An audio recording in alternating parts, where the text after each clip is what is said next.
Warning: the following video contains personal opinions and may contain potential bias. Anyone sensitive to someone else's opinion may want to turn away now. But thanks for watching anyways. Now, I'm a big fan of the Pokemon anime, to the point that I really could and probably should be doing critical analysis videos of the Pokemon anime or its many movies. Though doing reviews of every single episode of the Pokemon anime might be a bit too much for me. That being said though, for all the love and praise I could give the Pokemon anime, especially with how much it's improved over the years, there have been moments and decisions it's made over the course of its long-standing history that are just inexcusable, kind of facepalm worthy, and kind of, well, indefensible. And today, we'll be discussing just that, as we'll be taking a look at the top 10 dumbest Pokemon anime decisions. Now, every single bit of this is incredibly subjective and is coming purely from a writing standpoint. And while some of these fumbles have been rectified, others haven't, and we'll be discussing those as we come to them. So, without that much else to go into, let's hop right to it. So welcome everyone to the Silver League's top 10 dumbest Pokemon anime decisions. Number 10. Ash giving away Primeape. Alright, we're starting out with a softball here because things are going to get pretty ranty from here on forward. This one just kind of always irked me. Season 1 Ash was notorious for giving away his Pokemon, but this one, even as a kid, I felt kind of just frustrated at. Because the episode where Ash initially got Primeape was actually quite good, and in fact is one of my personal favorites. Plus it was an interesting quirk to have a Pokemon that didn't listen to Ash, though lo and behold, this would end up becoming a plot point later on in the series with Charizard. But with Primeape, we have an episode where Ash enters what is effectively a Pokemon boxing tournament, and eventually through the power of friendship and teamwork, they come out victorious. And then with that, Ash and Primeape finally become friends. And then the character of the week that Ash and friends met in this episode, who encouraged them to enter the boxing tournament, comes up to Ash and asks if he can take the Primeape and train it to become the next biggest champion. And Ash agrees. Ash, you're the trainer!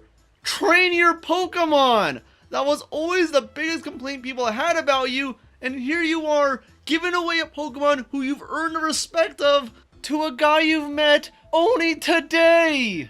What? This annoys me just because what was the point in getting Primeape in the first place? To have a boxing episode that was effectively a filler episode? I don't get it! It's annoying, and he never got the Primeape back, and it's really just one of those decisions that just really baffle me. But I suppose that was a weird quirk of the pre-Porygon episodes. Because after that, Ash doesn't quite give away his Pokemon as routinely, but when he does, it's still, you know, kind of bothersome.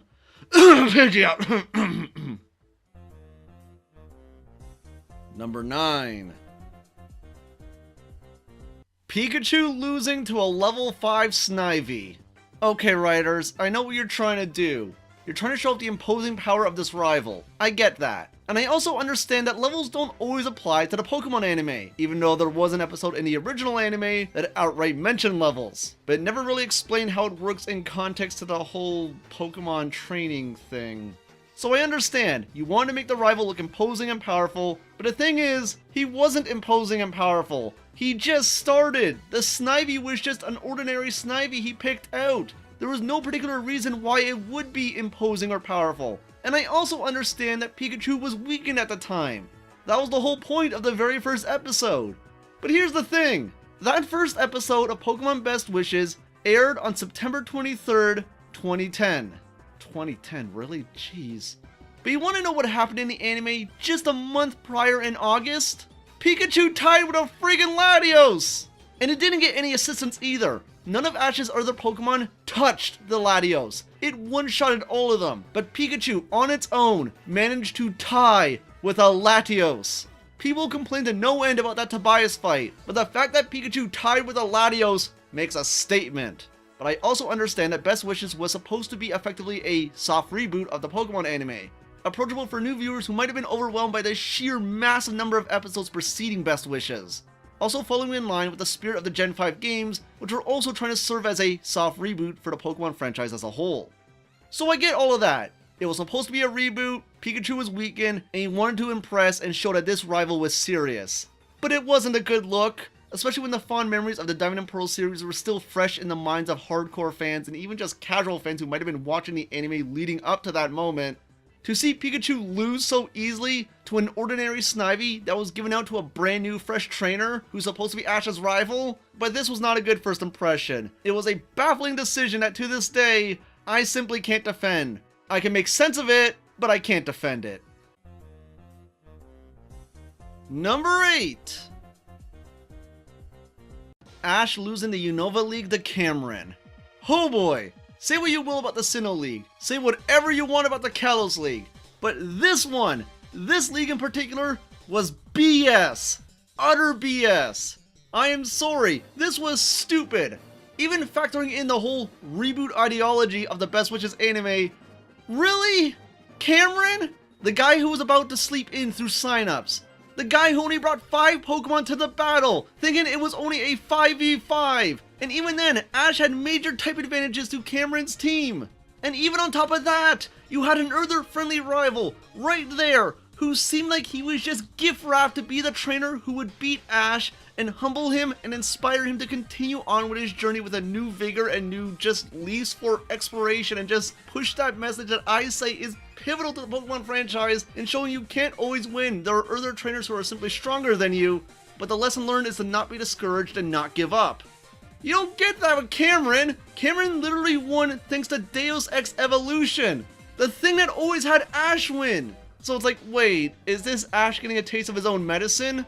The way Ash lost the Kanto League was stupid, but in retrospect, it really works from a narrative standpoint because it shows how amateur Ash was as a trainer. And for him to lose because his Charizard wouldn't listen to him was a very humbling experience. There's no lesson to be learned when you lose thanks to Evolution Ex Machina, and this isn't even commenting on the stupidity that was his actual rival of the season battle, where it was a 1v1 with Pikachu versus Superior, and that was it. No extra storyline, no nothing. There was no point to any of this. The whole league honestly was stupid. But that final match is just the worst. There is no redeeming it. This is easily the worst league we've ever had, and I don't think anything could possibly top it. I say that now. Well, we'll see how Alola turns out, but it can't be this bad. It can't. There were so many bad decisions here that it's a struggle to pick one. But you know what's honestly worse in my mind than all of this? Well, number 7. Completely skipping the Dragon-type gym in Best Wishes. Okay, the Skyla gym was stupid. Really stupid. That whole fiasco with Elisa's gym was really stupid. Really dumb. But you know what? We knew that Iris was the Dragon-type gym leader, at least in one version of the Gen 5 games, and we knew that it had to add to some interesting drama at some point. Maybe, just maybe, Ash would have to face Iris as a test for her to be ready as a Dragon-type gym leader to fulfill her responsibilities. And maybe that'll put Ash and Iris in a tough situation, where Ash needs this badge in order to qualify for the Unova League, while Iris needs to win this battle, or else Drayden may not find her worthy to be the successor as the Dragon-type gym leader. Do we get any of that? No! Instead, we get a shoehorned advertisement for Black and White 2, where Ash is instead battling Roxy as the 8th gym leader, which isn't actually reflective of her spot as a gym leader in Black and White 2, where she's the 2nd gym leader. And on top of that, it's a 6v3 battle. Ash has 6 Pokemon, and it still comes down to a 1v1 showdown. You had 6 Pokemon, she had 3, and somehow, it still comes down to a narratively dramatic 1v1. Yes, it works for dramatics, but it also makes Ash look very weak, very stupid, and kind of explains why he did so poorly in the Unova League in the first place, I guess. But if that was your point, that's still very stupid. And again, you completely skipped the Dragon Gym entirely. When we actually see Drayden, it has nothing to do with the Dragon Gym. The whole Irish Drayden thing has nothing to do with it. Nothing! We completely skipped the gym entirely. It has no relevance. Nothing. It's just... oh my god. And yes, I know I'm packing in a lot of Best Wishes hate, which I know is making some of you very happy. But oh, trust me, it's not gonna stop. Let's keep going. Number 6. Pikachu forgetting Volt Tackle. for Electro Ball. Okay, I understand. It was a new generation, there were new moves, you wanted the leading Pokemon of your anime to use one of those brand new moves in the new games, but Volt Tackle. Volt Tackle was a move that had a storyline associated with it where Pikachu over the course of several episodes gradually learned this brand new amazing move that was exclusive to Emerald, which in itself was basically an advertisement for Pokemon Emerald. But nevertheless, it stayed, it remained, it became somewhat of an iconic move for Pikachu throughout the rest of the Advanced generation and especially throughout the Diamond and Pearl anime, and from a narrative standpoint, it was effectively a way for Pikachu to use an electric style attack up close and personal with an opponent, for that dramatic shonen anime head clash. It was a very cool and dramatic move to see in action, and when the Best Wishes anime was reanimating and revamping plenty of the attacks to look a lot flashier and a lot cooler, Volt Tackle was one of the moves that got a fresh coat of CG paint to really flash up and pizzazz the move and make it look just all the more awesome. And then 3 Ducklets drop an umbrella on Pikachu, and somehow this turns Volt Tackle into Electro Ball. All that effort for that new animation tossed out the window in favor of another projectile style attack that, as far as the context of the anime is concerned, served the exact same purpose as Thunderbolt, where it was a move that Pikachu would fling at the bad guys, would hit them, cause an explosion, or just, send them flying or defeated.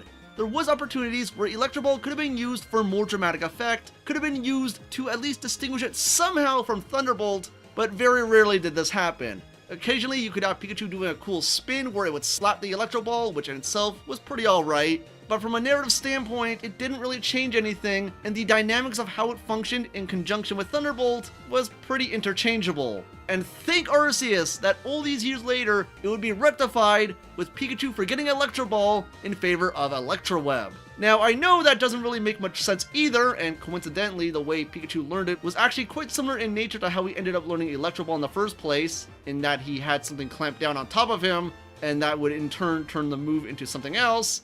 But you know what? Electro Web actually gives Pikachu a pretty good tech move, so now we have a long-range electric attack, a speedy priority attack, and a good physical attack that pretty much serves as Pikachu punching things, with that being Iron Tail. So while this was one of the most rage-inducing decisions they've ever done, they did at least in some way apologize for it. But that being said, there are some other Pokemon who have had their movesets shifted around over the years, and not for the better. Number 5. Charizard for getting Seismic Toss. Oh my god, Best Wishes, why do you keep doing this? I'm not hating on Best Wishes just because I feel like hating on it. But dear god, you brought back Charizard. I get it. Nostalgia baiting. It's a thing you've been doing for way too goddamn long now. But you bring back Charizard, a fan favorite across several generations. A Pokemon who ended up serving Ash quite awesomely throughout the Battle Frontier saga. You finally bring him back. And what do? You have him forget his most iconic move. Seismic Toss was a move used so much throughout the Pokemon anime. It was responsible for so many of Charizard's most iconic moments, for so many of Ash's most important wins. The battle with Blaine, the battle with Claire, the battle with Gary. This move that had its own silly animation where it would have Charizard spinning around the earth and would end up being reflected in the games, and you just get rid of it! In favor of what? Dragon Tail? Wing Attack?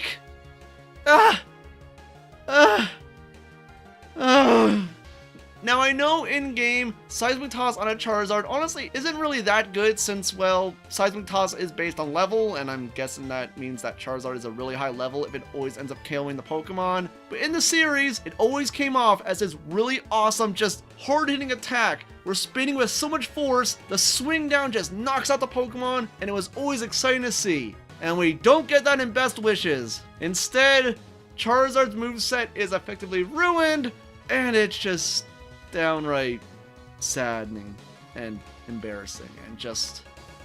Why? Why? But for all the Best Wishes hate that I've been piling on, and I swear, again, not doing this on purpose, there is one more Best Wishes moment that was, in my opinion, a dumber decision that is the crowning achievement of dumb Best Wishes decisions. And that dubious honor goes to... Number 4! Meowth pretending to be a good guy with no lasting impact. Now, even though I've dedicated literally half this list to pretty much bashing on Best Wishes did have a lot of good things going for it. In theory, Team Rocket no longer being bumbling idiots and actually being competent and mildly evil and scheming was a good thing. Ditching that post the first season, so to speak, or post the what was supposed to be the introduction of Team Plasma, and returning them at least to their white outfits, but that didn't completely stop Team Rocket. They were still scheming, they still occasionally had multi-parter episodes, and they weren't in every single episode with a robot or some dumb half-brained scheme. And one of these, in theory, really interesting multi-parter schemes was a small mini-saga where Meowth seemingly had amnesia and pretty much joined our main cast as a good guy. This was legitimately interesting. It was different. It was a mild shakeup to the dynamics that was actually quite intriguing to see. Now, it is eventually revealed that Meowth was faking it the whole time, all in a scheme to, well, capture all of Ash and Friends' Pokemon, along with many others, which in itself was somewhat of a letdown that, well, that's all it boiled down to? Well, alright. Again, it was an interesting multi-parter, but the biggest disappointment and the worst decision out of all of it was there was no lasting impact. There was very, very mild implications at the end of the multi-parter, but pretty much after this, it's never brought up, it's never a lingering plot point, and at no point ever does it actually factor in future episodes. The fact that they would go through all this effort to make this interesting setup, with Ash and Friends actually becoming friends and trusting Meowth, only to have it never affect anything and never be brought up ever again, is sorely disappointing. At no point does he ever consider the good times he had with them, at no point does he think back upon it, at no point do they think back upon it, and at no point is it ever actually used as a plot point for whether or not maybe Meowth will want to turn good. Nope, nothing. Just dropped like any other plot point. And this is something that happened a lot in Best Wishes, where interesting ideas are brought up, new things are presented, and they're pretty much dropped and never utilized again. And it was always disappointing each and every time. But this is a plot point that always stuck out to me as one of the worst aspects of Best Wishes, where you had a storyline right there, and you did nothing with it. And to me, it is honestly the most disappointing aspect of Best Wishes, because it's something that I could easily see Pokemon Sun and Moon doing, but I suppose we'll have to wait and see on that one. So, with all the dumb decisions that Best Wishes has done out of my system, what could possibly be worse that wasn't from Best Wishes? Well, putting my nostalgia glasses off for a second, what we have next is... Number 3. 52 episodes between the 7th and 8th badges in the Diamond and Pearl anime. I love Generation 4. A lot of people love the Diamond and Pearl anime. Generally speaking, a lot of people hold it up as one of the best points of the Pokemon anime period. And for many, it's where the anime peaked. That being said, I don't know if people quite remember just how bad the filler was throughout Diamond and Pearl. When it was a plot-centric episode, it was stellar. It was amazing. Everything with Paul, everything with the gyms, everything with stuff like Counter Shield, all of that stuff, amazing. How many of you remember it took 38 episodes to get from the 7th badge to the first attempt at the 8th badge? And in between all of that, plot things did happen. We did have major rival battle moments, a couple evolutions, a couple caught Pokemon, but that first attempt got interrupted by Team Rocket, and Team Rocket and Diamond and Pearl was probably the most repetitive and obnoxious and just irritating of the entire franchise. Way too many dumb add-ons to their motto, and practically every episode boiled down to Team Rocket trying to capture Pikachu with the help of a giant robot they got. It was tiresome, it was annoying, and for them, after such a long wait, to interrupt the 8th gym battle with their own dumb plot nonsense again was pretty irritating.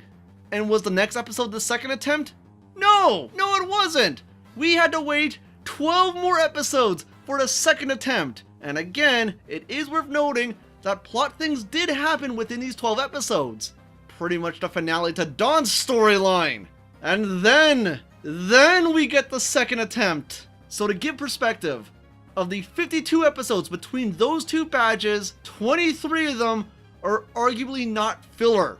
These are episodes where either someone catches a new Pokemon, a rival battle happens, a big competition happens, something relevant happening. Less than half of the 52 episodes is considered something that you should actually watch if you want to get the full Diamond and Pearl experience while trying to trim out as much filler as possible. And the fact that we had to wait 3 months! 3 months for the second attempt after 38 episodes is just... I legitimately think we could have had the 8th gym battle and then have Dawn's storyline be wrapped up and then go into the Pokemon League. Because literally 2 episodes after Ash acquires the 8th badge, we're at the Pokemon League. Which I suppose is accurate to how long it takes to get to the Pokemon League in the games. It's just a pity we had to literally go through a year of episodes between these 2 badges. Well, Diamond and Pearl was notorious for filler, because there's still 2 more things that I feel were dumber than this. And next up, number 2. Jessie's entire Pokemon coordinator / performer career. Initially, this list was going to be the top 10 Pokemon anime betrayals, but then upon doing some research of the origins of the top 10 anime betrayals meme, I felt like, well, it might get the wrong message across. But this was going to be number 1, because dear God, is this a betrayal to Jessie as a character? But from a writing standpoint, this was just a weird and baffling and kind of dumb decision. Mainly because, well, Jessie deserves so much better. Throughout Advanced Generation, Diamond and Pearl, and especially in X and Y, her performances were simply lovely. They were amazing. They were thematically relevant to her character, to her Pokemon. They just worked so much better than all of the contemporaries she was up against, especially most of our main protagonists. I'm sorry, Serena's performances sucked compared to Jessie. Jessie's Pokemon, thanks to them being all the more creepy and ghoulish Pokemon due to them being the bad guys, actually lended itself to her Pokemon being very thematically similar and appropriate. Her Jack and the Beanstalk Halloween-inspired performance is just amazing! In Diamond and Pearl, I admit, her coordinator performances weren't as strong, just because her Pokemon were thematically more of a mixed bag, but still, she always had strong performances, and somehow she's always depicted as the loser who was never destined to win. And that's just not fair. Honestly, she should have been a proper rival to the Pokegals that Ash was traveling with, who was doing many of these performances. She sort of was, but she was never the rival who was the finalist. And that being said, each and every time the Pokegal would lose, and the other one would be crowned the winner. Wouldn't it be nice for Jessie to win, to get that acknowledgement? Then, I don't know, her disguise falls and maybe she's exposed as a member of Team Rocket, and as a result she can't claim her earned victory because, well, she's technically a criminal? That could have worked! It would be unfair to Jessie still, but from a narrative standpoint, at least for a moment she got the acknowledgement she deserved because these writers put too much effort into making her performances actually really good! Especially in X and Y, I cannot get over how stupid it is that she was just so cheated throughout that entire series. Her performances were amazing, and it's not fair that she got the bad rap she deserved, and it had nothing to do with the fact that she was a part of Team Rocket. It was just because the Pokegal had to be the one who would go up against her rival, and then lose to the rival anyways, making things kind of redundant and very similar to Ash, with the same general metaphor of you can't always win, and to never give up despite the adversity that comes with defeat. So I get all of that, but come on. This was always a dumb decision, and they repeated it 3 times!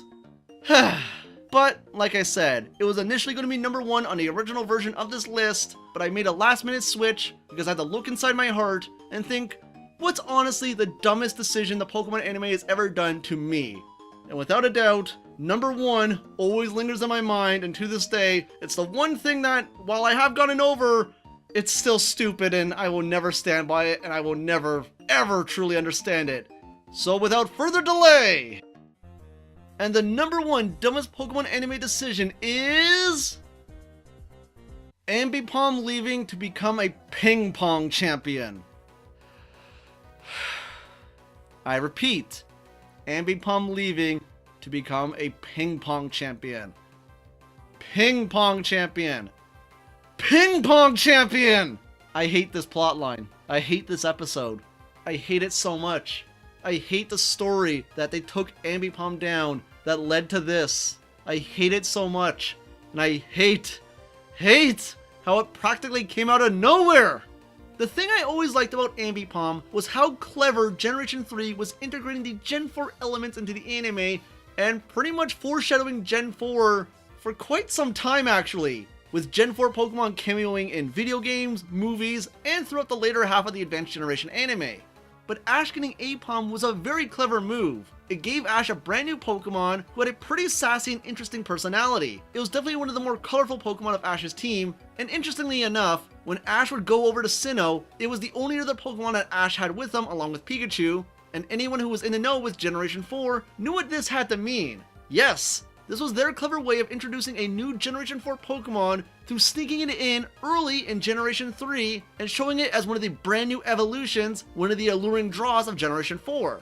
Now, unfortunately, Ash never got to actually have Ambipom on his team because Aipom would end up going over to Dawn, because it turns out that Aipom didn't really like Pokemon battles. It much preferred the world of Pokemon coordinators.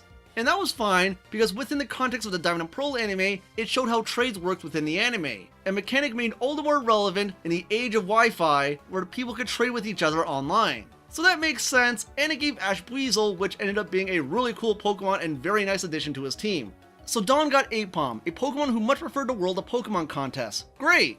And not long after she got it, Aipom ended up evolving into Ambipom, again being a great assortment to her team. But then things changed, and I guess that this was just a fleeting moment for Ambipom, as its focus on contests got distracted by being drawn into the world of ping pong. Which I guess is great for a Pokemon who doesn't have actual fingers, but has hands on its two tails, so I guess that works. But the thing is, this episode reminds me of something. You know what it reminds me of? Let's go back to the very beginning of this list. Let's go back to the very bottom of this list.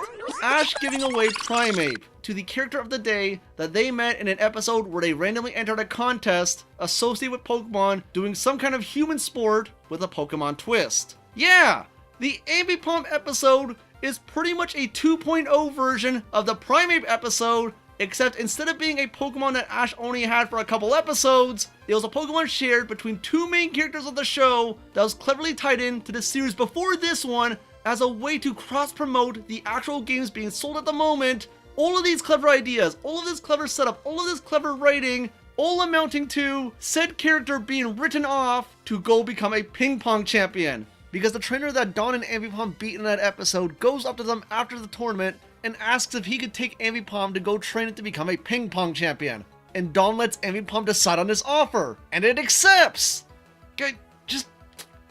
What? What? Why? I did not realize the irony of this when I made this list and that last minute decision, but dear God, way to go full circle with the stupid nonsense. Diamond and Pearl had some really great moments, but between the 52 episodes between two gyms and this, they are blemishes that I simply cannot ignore. For all the praise, for all the love, this was the dumbest way to write off a Pokemon shared between two main cast members, effectively serving as character building and development between the two, and it's sent off to go play ping pong. If Pokemon ever does another stupid ping pong episode, it'll be too soon. Oh, for Arceus' sakes, you gotta be kidding me. We'll get to that. Oh, trust me, we'll get to that. Ugh. And that was my list for the top 10 dumbest Pokemon anime decisions, and I thank you all for watching. I know this might be a mile-long video where I'm rambling on nonsense about how much I hate certain aspects of writing in the Pokemon anime, but I assure you, all that hate aside, it's all in good fun. It's not stuff I hold onto or hold against the series forever. I've gotten over a lot of it. It's just kind of fun to talk about and discuss in hindsight. And I'm sure without a doubt, the Pokemon anime has made other dumb decisions that I haven't brought up on this list. And if there's any that have really irked you over the years, let me know in the comments down below, because as always, I love to know what you guys think. But with all of that said, if you want to support the channel and see more videos like this, please consider supporting my Patreon, since every dollar goes a long way to making everything like this possible, with stuff like the Junoon War, Pixar in Review, Trading Thoughts, SL Reviews, Let's Plays. It's never a dull moment here. Might be kind of crowded and busy at times, but I like to provide variety, and if you like that too, any support goes a long way. But in the meantime guys, I'm Silver August, and I'll catch you all next time.